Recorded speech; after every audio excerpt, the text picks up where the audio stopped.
आए दादा आए रुके नहीं निकल लिए, न गलत न सही बस खेलते रहो। तुझे पापी कहेंगे बुरा मत मान। एशिया का सेकंड हाईएस्ट पेड एक्टर, न केवल पैन इंडिया बल्कि जिसके फॉलोअर्स वर्ल्ड वाइड हैं, तमिलियन ना होकर भी जिसने तमिल सिनेमा पर राज किया हो। आज हम बात करेंगे किसी स्टार या सुपरस्टार की जर्नी की नहीं, बल्कि हर उस गरीब लड़के की कहानी जो कुछ कर गुजरने का जज्बा रखता है। और इसमें मैं खुद को, आपको और हर उस इंसान को देखता हूं जो गरीबी की जंजीरों को पिघलाकर शमशीर यानी अपनी तलवार बनाना जानता है। फिल्मों से आने से पहले जिसने कुली, कारपेंटर और बस कंडक्टर का काम किया और वहां से सुपरस्टार तक का सफर तय किया। इस वीडियो के एंड तक मोटिवेशन की आग न लग जाए तो कहना। आज हम बात करेंगे भारत के सबसे महंगे और हम्बल एक्टर की, जिनकी कहानी भावुक कर देती है। एक ऐसा लिविंग लेजेंड जिन्हें 70 साल की उम्र में दादा साहेब फाल्के अवार्ड से नवाजा गया और 2016 में पद्म विभूषण जैसे बड़े अवार्ड से सम्मानित किया गया। जी हाँ, रजनीकांत। मुन्ना, झुंड में तो सुअर आते हैं, शेर अकेला ही आता है। कामयाबी के पीछे कितनी स्ट्रगल है ऐसा भी कोई जानता है? दोस्तों, इनको सफलता ऐसे ही नहीं मिली। जीवन में बहुत जद्दोजहद के बाद कामयाबी का मुंह देखा। हम सब की जिंदगी में कठिनाइयां हैं, पर उनसे ऊपर उठकर आप आगे बढ़ सकते हैं। जी हाँ दोस्तों, आप भी स्टार या जो भी आप बनना चाहते हैं बन सकते हैं। इतना स्ट्रगल लाइफ में, पर हार नहीं मानी और कामयाब हुए। तो चलिए शुरू करते हैं रजनीकांत जी की मोटिवेशनल और इंस्पायरिंग स्टोरी को। पैदाइश के वक्त इनका नाम रखा गया शिवाजी राव गायकवाड़। रजनीकांत जी का जन्म 12 दिसंबर 1950 को महाराष्ट्रियन परिवार में हुआ। माँ जीजाबाई एक हाउसवाइफ थी और पिताजी रामजी राव गायकवाड़ एक पुलिस कांस्टेबल थे। याद रखो, जिस रास्ते पर मैं चल रहा हूँ वही सत्य और न्याय का रास्ता है। उस जमाने में वो बेंगलोर मैसूर स्टेट में गिना जाता था, जो आज की डेट में कर्नाटक है। उनका नाम छत्रपति शिवाजी महाराज के नाम पर रखा गया। बचपन में इन्होंने मराठी और कन्नड़ा दोनों भाषाएं सीखी। सब कुछ ठीक चल रहा था जैसा नॉर्मल परिवारों में होता है। बदकिस्मती से जब ये 9 साल के थे तो इनकी मां का देहांत हो गया। इन्होंने अपनी शिक्षा पूरी की और उसके बाद परीक्षा खत्म हो गई, मैं अव्वल आया। इनकी स्ट्रगल शुरू हुई। रजनीकांत जी ने अपने परिवार की आमदनी में अपना हाथ बटाने के लिए छोटे छोटे काम करना शुरू कर दिया। आप विश्वास नहीं करेंगे, गॉड माने जाने वाले रजनी सर ने कुछ पैसों की खातिर रेलवे स्टेशन पर कुली का काम भी किया। अच्छी जॉब भी नहीं मिल रही थी, कुली के काम से आमदनी भी कम थी, तो इन्होंने कारपेंटर का काम शुरू कर दिया। इन दोनों कामों से भी इनकी आमदनी इतनी नहीं हो रही थी कि ये अपने परिवार को और अपने आप का जीवन यापन बढ़िया ढंग से कर सके। वो रोज सोचा करते कि कब उन्हें कोई अच्छी नौकरी मिलेगी।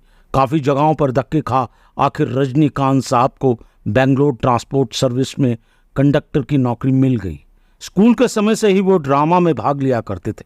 एक तरफ नौकरी चल रही थी, दूसरी तरफ नाटकों में भी किरदार निभाते। एक दिन इनके अभिनय को देख कन्नड़ा नाटककार टोपी मुनियप्पा ने इन्हें एक किरदार दिया।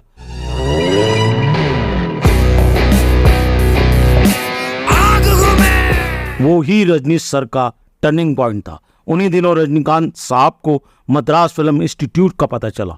हालांकि परिवार वाले नहीं चाहते थे कि ये जाएं और एक्टिंग सीखें, पर उनके दोस्त और कुलीग राज बहादुर ने उन्हें आर्थिक मदद दी और समझाया कि तुम्हें एक्टिंग कोर्स करना चाहिए। वही एक्टिंग कोर्स के दौरान तमिल फिल्म डायरेक्टर के बालाचंद्रन ने उन्हें देखा और कहा कि तुम्हें तमिल भी सीखनी चाहिए। बस फिर क्या था, अब तकदीर बदलने वाली थी। उन्होंने अभिनेता के रूप में अपनी शुरुआत 1975 की राष्ट्रीय फिल्म अवार्ड विजेता अपूर्व रंगंगल से की, फिर कथा संगमा। उसके बाद इन्होंने पीछे मुड़कर नहीं देखा। पर शुरुआत के दौर में इनको इनके काले स्किन के चलते विलन के रोल मिलते थे, पर धैर्य और विश्वास के साथ ये टिके रहे और इन्हें रोल हीरो के अपनी अनोखी स्टाइल और एक्टिंग के दम पर मिलते चले गए। धीरे धीरे लोगों के दिलों में जगह बनाने लगे। 90 के दशक आते आते अपनी एक्टिंग के दम पर रजनीकांत एक सफल एक्टर बन चुके थे, जिसे एक सुपरस्टार कहा जा सकता था। एक चीज नोटिस करना, अगर ये एक्टिंग कोर्स के लिए ना जाते और सिर्फ बस कंडक्टर की नौकरी करते रहते, तब क्या रजनीश सर का जन्म होता? Mind it. हिंदी सिनेमा में ये नजर आए सुपरस्टार अमिताभ बच्चन के साथ, चाहे कॉमेडी फिल्म रही हो या सीरियस, रजनीकांत जी ने अपने अभिनय का रंग सबके सामने रखा। उनका दिल धका-धक बुलेट ट्रेन की तरह भाग रहा है। कॉलेज की एक लड़की एक दिन अपनी मैगजीन के लिए उनका इंटरव्यू लेने आई। उस लड़की का नाम था लता रंगाचारी और उसी से इनकी शादी तिरुपति आंध्र प्रदेश में 26 फरवरी 1981 को हुई। अगले महीने क्या, अगर कल भी हो तो मैं घोड़ी चढ़ने के लिए तैयार हूँ। इनकी 2 बेटियां हैं, ऐश्वर्या रजनीकांत और सौंदर्या रजनीकांत। अपने परिवार के साथ ये अपनी सफलता का मजा ले रहे थे, पर कहते हैं ना, समय एक सा नहीं रहता। साल 2000 के बाद लगातार फिल्में फ्लॉप होने लगी, करोड़ों का नुकसान भी हुआ, पर रजनीकांत जी ने हार नहीं मानी। 2007 में शिवाजी रिलीज हुई।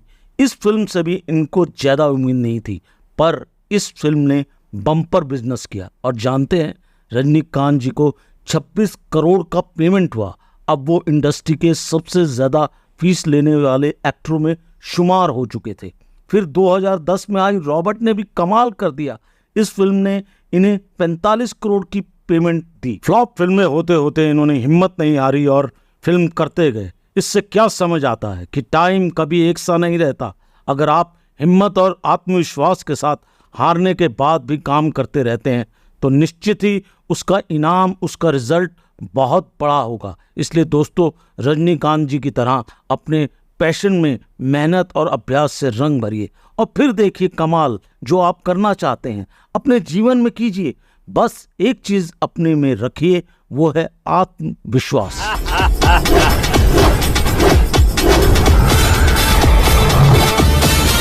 स्टाइल देखा अपन। फिल्मों के साथ साथ इनके चाहने वालों ने इनसे पॉलिटिक्स ज्वाइन करने की रिक्वेस्ट की और अपनी पार्टी बनाने की सलाह दे डाली। रजनीकांत जी कब पॉलिटिक्स में आएंगे, इसका कयास लगना शुरू हो गया। अम्मा यानी जया ललिता के गुजरने के बाद ये कयास और तेज हो गए कि ये जल्द ही पॉलिटिक्स ज्वाइन करेंगे, पर 2021 में उन्होंने फैसला लिया कि वे पॉलिटिक्स नहीं ज्वाइन करेंगे, फिल्मों पर ध्यान देंगे और अपने निजी जीवन में अध्यात्म के मार्ग पर ज्यादा फोकस करेंगे। रजनीकांत जी की एक्टिंग, उनका स्टाइल सबसे अलग है। एक गरीब लड़का जो कभी बस कंडक्टर था, आज लोगों का भगवान बन गया। इनकी स्टोरी में मेहनत, जुनून, ना हारने का विश्वास, हिम्मत और आत्मविश्वास है जो आपको, मुझे और हर किसी को मोटिवेशन और आगे बढ़ने की प्रेरणा देता है। दोस्तों, कमेंट कर बताएं आपको ये कहानी कैसी लगी। चैनल को लाइक और शेयर करें, साथ ही अगर आप नए जुड़े हैं तो सब्सक्राइब करें। आपका बहुत बहुत धन्यवाद।